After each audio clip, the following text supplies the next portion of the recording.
Dios les bendiga a todos mis amados hermanos y amigos. Un saludo en el nombre del Señor Jesucristo a todos los oyentes de Sendas Apostólicas.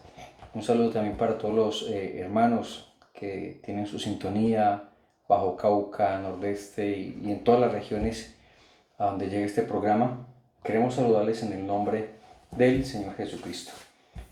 Bueno, vamos a dar lectura a la palabra del Señor en Evangelio de Juan, capítulo 8, Evangelio de Juan capítulo 8, del 1 al 11, dice: Y Jesús fue al monte de los olivos, y por la mañana volvió al templo, y todo el pueblo vino a él.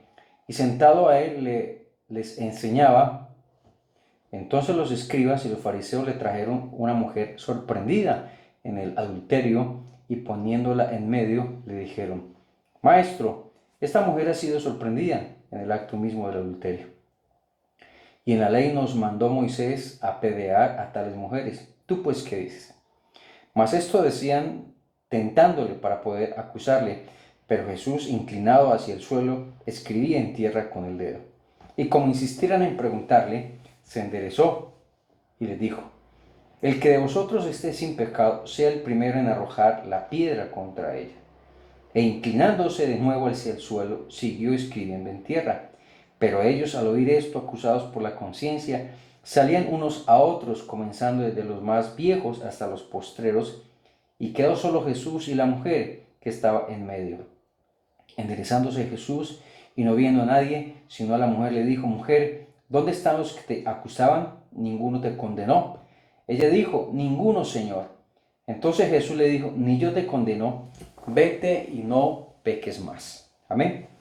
Bueno, queremos hablar acerca, en esta hora, acerca de las crisis, las crisis más grandes que el ser humano ha tenido. Y puede, si hablamos individualmente de una sola persona, ciertamente usted ha tenido muchas crisis, muchas dificultades, situaciones difíciles desde que empezó a tener uso del conocimiento, uso de su conciencia hasta los últimos días. Quizá ha sufrido, y en medio de la crisis que se está viviendo, pues usted dice: bueno, seguimos sufriendo todavía con toda esta enfermedad, con todo esto que está pasando. Pero qué tan importante es pensar, si pensáramos en los momentos difíciles por los cuales el hombre ha pasado, uno encuentra de que, bueno, cuando muere un ser querido, cuando muere un hombre, una mujer y su familia, pues lo llora. Hay gente allí que se duele bastante. Todos de algún momento hemos perdido algún ser querido, la mamá, el papá, un hermano, y son momentos difíciles por los cuales la persona pasa, ¿cierto? Mas sin embargo, ahí está el Señor para consolar a la gente. Uno encuentra en la palabra de Dios gente que vivieron esos momentos. Por ejemplo, el caso de Lázaro. Cuando murió Lázaro, su hermana María y Marta estaban llorando, estaban afligidas, pero el Señor Jesús vino ahí para ayudarles en medio de esa crisis, en medio de esa situación difícil. Vino ahí y los consoló, y no solamente los consoló, sino que resucitó a Lázaro de 4 días de muerto. Y la Biblia habla de viudas. En Lucas capítulo 7 creo que habla la palabra del Señor, el hijo de una mujer que había muerto. Esta mujer era viuda, su hijo acababa de morir. Y nos dice la palabra del Señor que esta mujer lloraba mucho, estaba en la ciudad de Naín. Lucas capítulo 7, verso 11 al 17, nos habla la historia de cuando Jesús resucita al hijo de la viuda de Naín. No sabemos cómo se llamaba aquella mujer viuda, pero lo que sí sabemos era que lloraba inconsolablemente por la pérdida de su hijo, que había perdido un ser querido, su marido. Bueno, se pudo consolar en su hijo porque estaba vivo, pero ahora muere este. Y por eso hay una tristeza, una angustia, una desolación en su corazón, que lloraba inconsolablemente, y llevaban el hijo a enterrar. Pero venía Jesús, dice Lucas capítulo 7, aconteció después de que iba a la ciudad que se llama Naín, e iban muchos de sus discípulos y una gran multitud. Cuando llegó cerca a la puerta de la ciudad, he aquí que llevaban a enterrar a un difunto, hijo único de su madre, la cual era viuda, y había con ella mucha gente de la ciudad. Y cuando el Señor la vio, se compadeció de ella y le dijo: no llores. Aquí tenemos el Dios que se compadece de cualquier situación por la cual está viviendo. Hay gente que no se compadece y que es insensible, pero el Dios que tenemos y el Dios al cual seguimos, este Señor Jesucristo, es un Dios compasivo, que se compadece de la situación, y cualquiera que sea la situación que esté viviendo el hombre, Dios se compadece de esa situación. La gente dirá: bueno, ¿y cuándo estaba Dios? ¿Cuándo pasó esto? ¿Cuándo sucedió lo otro? ¿Cuándo está pasando esto? Pues Dios siempre está presente. Lo que hay que saber y entender es que lo que se está viviendo y lo que vive el hombre son consecuencias del pecado, de la maldad. Ya no es culpa de Dios, pero Dios es un Dios compasivo que mira entonces la condición que ve el hombre y se compadece. Así como se compadeció de aquellas multitudes que andaban dispersas como sin pastor y con hambre, y el Señor multiplicó muchas veces los panes. Entonces, en cualquier situación difícil por la cual el hombre pase, ahí estará Dios siempre para resolver situaciones, para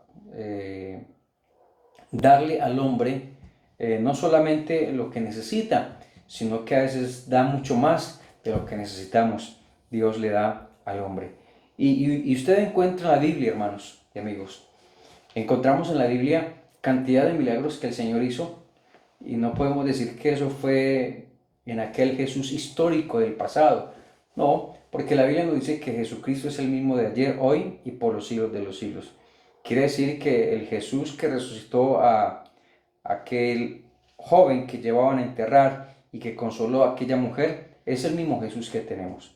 El Jesús que multiplicó los panes y los peces en aquellas multitudes que no tenían que comer es el mismo Jesús que tenemos hoy en día, ¿cierto? Y vemos una cantidad de milagros porque Dios en medio de la crisis está siempre para ayudar al hombre en las situaciones por las cuales el hombre viva. Uno encuentra, por ejemplo, en el libro de Elías, porque a veces creemos que las situaciones difíciles no le pasa al cristiano, pero al cristiano, al pastor, a la persona que no es cristiana, a todos nos pasan momentos difíciles. Todos hemos vivido unas situaciones muy paupérrimas, muy difíciles de llevar, pero aún así, en medio de la situación difícil, está el Señor allí para ayudarnos y para bendecirnos. Usted encuentra a Elías que por allá estaba en un lugar donde estaba aguantando hambre, y la Biblia dice, que unos cuervos le llevaban alimento a Elías, y le llevaban entonces también pan, le llevaban carne y bebía del arroyo. Y aun cuando se secó el arroyo, nos dice la palabra del Señor que Dios siguió proveyendo a Elías. Entonces, uno piensa que no, al cristiano no le pasan cosas difíciles o momentos difíciles. Sí nos pasan también, pero hay una gran diferencia, que lo tenemos a Él, que Él sigue proveyendo, que Él sigue fortaleciendo, que Él sigue obrando en la vida de las personas. Y es lo que queremos, amable amigo, que usted ponga su confianza, su esperanza en el Señor Jesucristo. Que a pesar de que esté pasando por momentos difíciles, ahí está el Señor. Y de seguramente momentos difíciles que pueda tener un hombre, la muerte, las enfermedades. Y enfermedades que quizá pues no tengan cura, como algunos cánceres que pronto con algún tratamiento han disipado la enfermedad, pero siguen enfermedades que quizá para el hombre no tienen cura, que no tienen solución, pero para el Señor Jesucristo hemos visto cantidad de milagros. Muchos de nosotros hemos visto cómo el Señor ha sanado de cáncer, ha sanado de leucemia, algo terrible en la vida de las personas con azúcar en la sangre. Y, y muchos milagros hemos visto palpables, porque repito, Él es el mismo de ayer, hoy y por los siglos de los siglos. Y Dios en todos esos momentos difíciles ha estado. Así sea el hombre que no sea cristiano, porque la gente dice, bueno, Dios no está conmigo porque yo no soy cristiano, o porque yo no soy evangélico, o porque yo no lo he recibido a Él. Usted por ser una criatura de Dios, la Biblia dice, el que creyere y fuere bautizado será salvo, ¿cierto? Ir por todo el mundo y predicar el evangelio a toda criatura, dice San Marcos 16, 15 en adelante.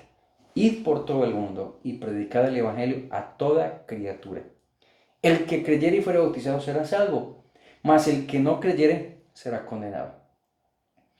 Igual manera, si usted es una persona que no tiene a Dios, es una criatura, podríamos decir que es creación de Dios. Dios usted lo creó, lo formó. Dios usted le dio un cuerpo, un alma, un espíritu. Su vida le pertenece a Dios. Y usted como criatura de Dios, Dios usted lo sustenta. Así como sustenta las aves del campo, así como sustenta los animales, así como sustenta todo lo que hay en la naturaleza, Dios lo sustenta. Pues déjeme decirle que Dios usted lo sigue sustentando, así usted esté en medio del pecado, así usted no sepa ni crea en Dios, pero más sin embargo Dios usted lo sustenta. Por eso usted sigue vivo, por eso usted sigue comiendo, por eso usted sigue con algunas cosas. Amén. ¿Sabe por qué? Porque usted es una creación de Dios, una criatura de Dios, en donde la Biblia nos dice que Él sustenta toda su creación. Ahora, si usted pasa de esa condición de ser creación de Dios, de ser criatura de Dios, a ser hijo de Dios, pues va a tener mucho más beneficios y va a disfrutar mucho más de la bendición de Dios. Usted hoy respira, quizá tiene salud y aunque no sea una persona de muchos recursos, pues gozará de algunas tierras, de algún ganado, gozará de algo y Dios por ahí le provee. Pero cuando usted se convierte en un hijo de Dios, ¿y cuando se convierte usted en un hijo de Dios? Usted se convierte en un hijo de Dios cuando entrega su vida, su corazón al Señor Jesucristo. Entonces pasa de ser creación de Dios, criatura de Dios, a ser un hijo de Dios. Y su vida va a ir cambiando. Ya no será una persona llena de crisis, llena de problemas, de dificultades. Y aunque los pueda seguir teniendo, el Dios que lo llamó, el Dios que lo está llamando, el Dios que le dio la vida, pues va a seguir ayudándole a usted. Porque deja de ser creación a ser un hijo de Dios. Y cuando hablamos de ser hijos de Dios, entonces estamos hablando que en medio de las crisis que tengamos también nosotros, en medio de los problemas y de los momentos difíciles que podamos tener, pues con mucha mayor razón, ahí está Dios con sus hijos para ayudarles, para bendecirles, para proveerles, para sanarles. Lo que pasa es que Dios desea que usted y yo como hijos de Dios, como criaturas de Dios, le busquemos a Él, le creamos a Él, no tanto a la religión, porque la religión no ha salvado a nadie ni salvará a nadie, ni el hecho de porque usted pertenezca a X o Y religión se va a salvar, no. Usted se va a salvar cuando usted se convierte en un verdadero hijo de Dios, cuando usted se convierte en ese hijo de Dios que Él compró, que Él le dio su nombre y que Él va a seguir sustentándolo, pero siempre y cuando usted pues le obedezca, le crea a Él. Aunque la Biblia habla de hijos desobedientes, ¿cierto? Como cualquier hijo desobedece a su padre, pues así habrán personas también que habrán dejado al Señor. Porque no faltará quien dice, no, yo para qué me voy a meter a eso de evangélico, para qué me voy a volver cristiano sabiendo que aquel y aquel otro. Y usted podrá señalar a muchas personas y podrá tener conocidos que son evangélicos o que son cristianos o como los quiera usted llamar, que dan mal testimonio y dice, no vea, yo por eso no me meto allá.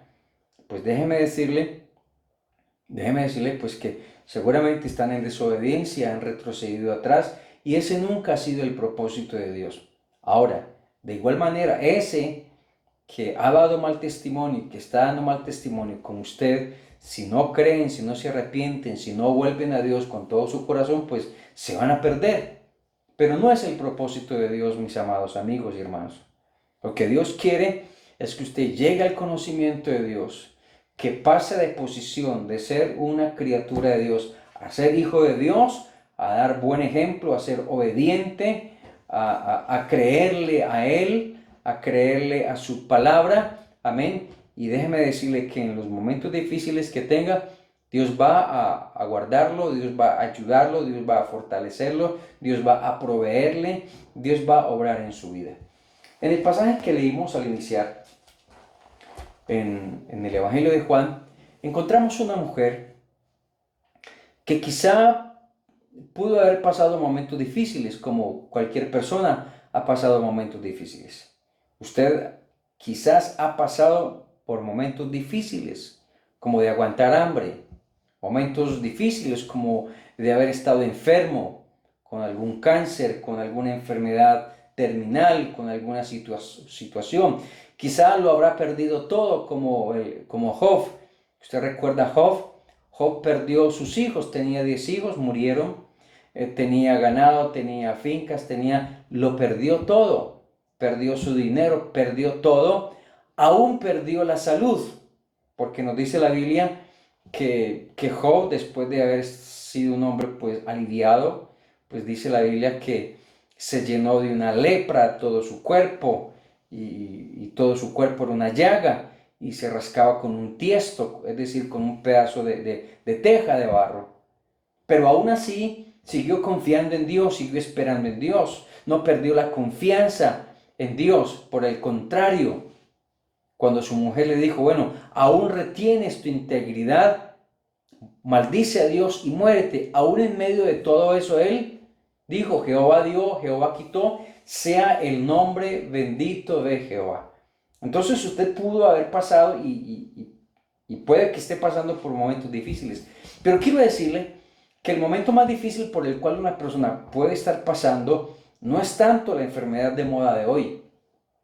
No es tanto que haya perdido las tierras, no es tanto que su esposa o su mujer lo haya dejado. La condición más triste que puede tener un hombre y la situación más difícil por la cual el hombre puede estar pasando es de estar en el pecado. Seguramente situaciones difíciles, pero que alguien esté en el pecado y no quiera reconocer al Señor Jesucristo es una condición muy triste. El evangelio que leímos allí en Juan capítulo 8 nos describe que Jesús va a un lugar, al Monte de los Olivos, donde pues pasaba orando y en compañía de sus discípulos. Pero en la mañana, cuando vuelve al templo, todo el pueblo vino a él y sentándole les enseñaba. Sentado allí les enseñaba la palabra. Entonces los escribas y fariseos, ¿quiénes eran los escribas? Los escribas era una especie de secta religiosa en donde se especializaban por transcribir la ley tal como era. Los fariseos eran también unos estudiosos de la ley, bastante celosos de la ley. Y estos escribas y fariseos trajeron una mujer, y esta mujer había estado sorprendida en adulterio. Y poniéndola en medio le dijeron, maestro, esta mujer ha sido sorprendida en el acto mismo del adulterio. Y en la ley nos mandó Moisés apedrear a tales mujeres. ¿Tú pues qué dices? Entonces mire bien que aquellos que eran bastante conocedores, tanto los escribas como los fariseos, eran muy conocedores de la ley, muy conocedores de la palabra de Dios, de la Torá, de las tradiciones que guardaba el pueblo de Israel. Y obviamente que había una ley. El adúltero moría a punta de piedra. Y mucha gente que hacía lo malo, pues la ley lo condenaba a morir, lapidado, a morir apedreado. Y eso recuerda lo que dice Pablo cuando le escribe a los romanos, la paga del pecado es muerte.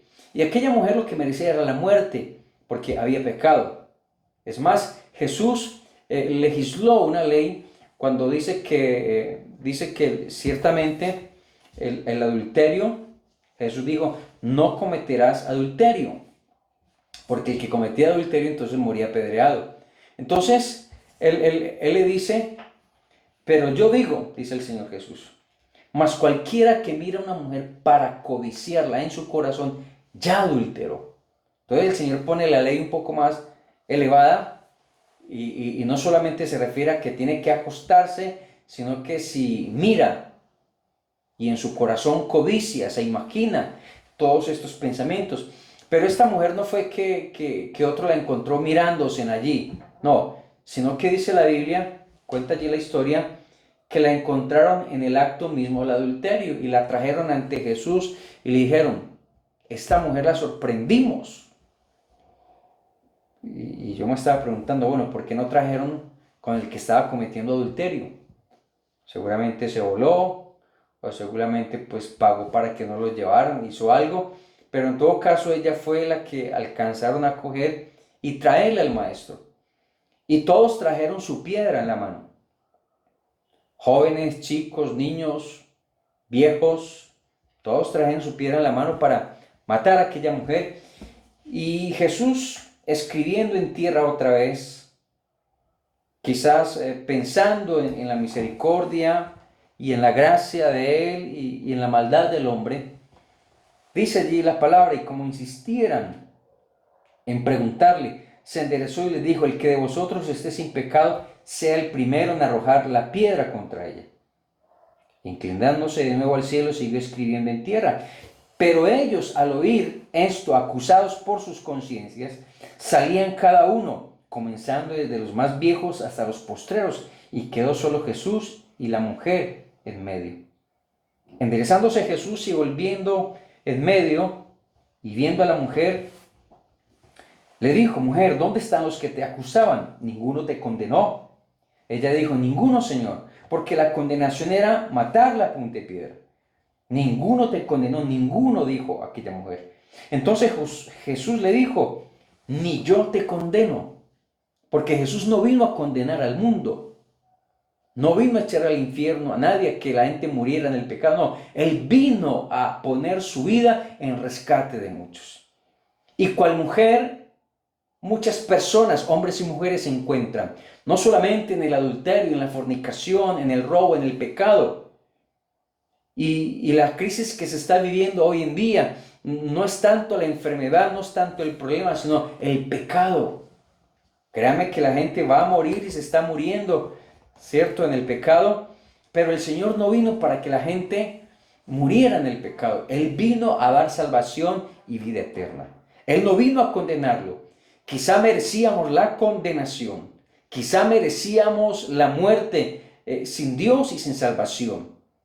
Pero Él vino y nos encontró en esa condición de pecado, de esclavitud, de pecado. Nos encontró en el acto mismo del pecado, de la maldad. Vinimos ante Jesús y Él no nos señaló ni nos condenó, sino por el contrario. Nos miró con ojos de misericordia, nos extendió la mano, nos lavó, nos limpió, nos purificó. Y si hoy somos algo o alguien o tenemos algo, ha sido por su gracia, ha sido por su perdón, ha sido por su misericordia, lo mismo que hoy te quiere dar en la pobre condición que tú te encuentras hoy. Es importante entonces que reflexiones y pienses por un momento que el Señor Jesucristo vino a salvarte, a perdonarte. Ese momento difícil por el cual estás pasando no es tanto la enfermedad más terrible que puede estar sufriendo, pasando el hombre hoy en día, es el pecado. Y Jesucristo vino a salvarte, a perdonarte. Queremos hacer una oración por usted, amable amigo y hermano. Usted, hermano, que quizás se ha apartado, usted, amigo, que está simpatizando y no ha tomado la decisión. Jesucristo quiere obrar en tu vida y en tu corazón. Vamos a orar en el nombre del Señor Jesucristo, pidiendo a Dios que Él te ayude y que Él pueda hacer un milagro. Y el milagro más grande que el Señor pueda hacer no es levantarte de una silla de ruedas, no es sanarte de un cáncer, sino darte la salvación y el perdón de los pecados que solo en Jesucristo se encuentran. Invoquemos el nombre de Jesús. Padre Celestial, invocamos tu glorioso nombre. Queremos presentar cada amigo, cada hermano que ha escuchado tu palabra a través de estas ondas radiales, Señor. Bendíceles, ayúdales. Señor, mira el corazón y la vida de cada uno de ellos. Te rogamos que tú obres en sus vidas y en sus corazones En el nombre de Jesús te lo pedimos.